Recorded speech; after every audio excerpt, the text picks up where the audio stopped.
All right, let's talk about something that is totally changing the game in cybersecurity.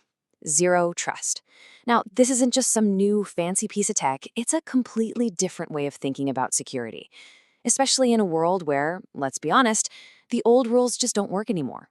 So, let's dive into why those old castle walls are crumbling and see what's being built to replace them.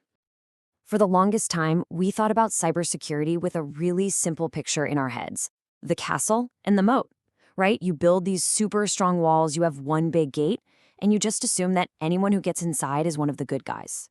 This was the classic way of doing things: keep the bad guys out and trust everybody inside. And that simple picture brings us to the core problem. The old model was basically trust but verify. Once you were in, you were trusted. Well, zero trust comes along and completely flips that on its head. The new philosophy is never trust, always verify. It treats every single request for access like it could be hostile, and it doesn't matter where it's coming from. So why the huge shift? Why this dramatic change? Well, it's because that old castle wall isn't just failing. For most of us, it's already gone. You see, this old model, what we call perimeter-based security, it worked just fine when everything was all in one place. Your servers were in a server room, your employees were all in the office. You could build a sort of digital fence around it all and feel pretty safe. But the world has definitely changed. Just think about how we work now. Our data's in the cloud. Our teams are working from home, from coffee shops, from everywhere. We're all connecting with our phones and our tablets. Every single one of these things pokes a hole in that old perimeter. There's no single inside of the network anymore. The perimeter isn't just weak, it's basically disappeared. On the attackers, oh, they've adopted brilliantly. They know they don't have to launch some huge attack on the main gate. All they need is one stolen password, one key. And once they're inside that old trusted network, they can just wander around freely, getting into everything, completely undetected. So this new reality, it demands way more than just a new tool. It needs a whole new security philosophy, one that's actually built for the way we all work today. And here it is. Zero trust isn't about where you are, it's all about who you are. It starts with the assumption that a breach isn't just possible, it's pretty likely. So it puts every single request to access data or an app under a microscope. Doesn't matter if it's from the CEO's office or a cafe halfway around the world. Seriously, if you take just one thing away from this, let it be this mantra. This is the heart and soul of zero trust. It's this constant state of, well, healthy paranoia, and that's what keeps an organization secure. This leads to a really crucial shift in how we think. We stop trying to protect a location, the network, and we start focusing on verifying and identity. Who is asking for access? What device are they using? Does their behavior seem normal? The identity of that user and their device, that becomes the new perimeter. Okay, so that's the big idea. But how does this philosophy actually work in the real world? Well, it's built on three core principles that all work together to form the foundation of a modern, secure network. These are the three pillars. First, you verify everything, all the time, no exceptions. Second, you only give people access to what they absolutely need to do their job.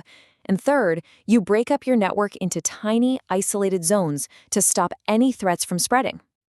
Think about it. Usually, you log in once in the morning and you're good for the day, right? Well, continuous verification says, nope, not good enough. Trust isn't a one-time thing. It has to be earned over and over again, with every click, every file you open, every single request. If a user's behavior suddenly looks weird, the system can immediately challenge them to prove who they are again. Next up is the principle of least privilege. And honestly, this is just good common sense. An employee in marketing, they need access to social media tools, right? But they have zero reason to be in the company's financial database. So you just don't give them access. That way, if their account ever gets compromised, the attacker's blast radius is incredibly small. They can't get to the really important stuff. And finally, there's micro-segmentation. Let's go back to that castle. Instead of one big open plan space inside, imagine every single application and database is in its own locked room. Even if an attacker manages to get into one room, all the doors to all the other rooms are still locked. This is what stops that lateral movement we talked about. It effectively traps an intruder in one tiny, contained area. Okay, so that's the philosophy, the why of it all. Now let's talk about the technology that actually makes it happen. The main engine behind all this is called Zero Trust Network Access, or ZTNA for short. This is what's replacing our old friend, the VPN. Instead of connecting you to the whole network, ZTNA creates a secure one-to-one tunnel between a verified user and the specific app they're allowed to use, and nothing else. Here's the absolute best way to think about this. A VPN is like getting a master key to the whole castle. You can go wherever you want. ZTNA, on the other hand, is like getting a key that only opens the library door and only works between 9 a.m. and 5 p.m. It's super specific and way more secure, because everything else in the castle remains totally invisible and off-limits to you. So why is this conversation so important right now? Why is this shift happening in basically every industry you can think of? Because for any modern organization, the benefits are just huge. It dramatically cuts down the risk from stolen passwords. It contains the damage if a breach does happen.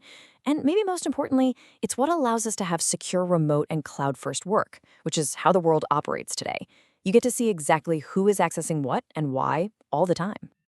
And that really is the biggest takeaway. Adopting Zero Trust isn't about buying a new product or a new piece of software. It's about fundamentally rethinking how you approach security, moving away from a model of assuming trust to a model of demanding proof. So I'll leave you with this question to think about. In a world where the castle walls are gone, how secure is your organization really? Are you still trying to guard a perimeter that doesn't exist anymore? Or are you ready to embrace a new way of thinking that's actually built for today's reality?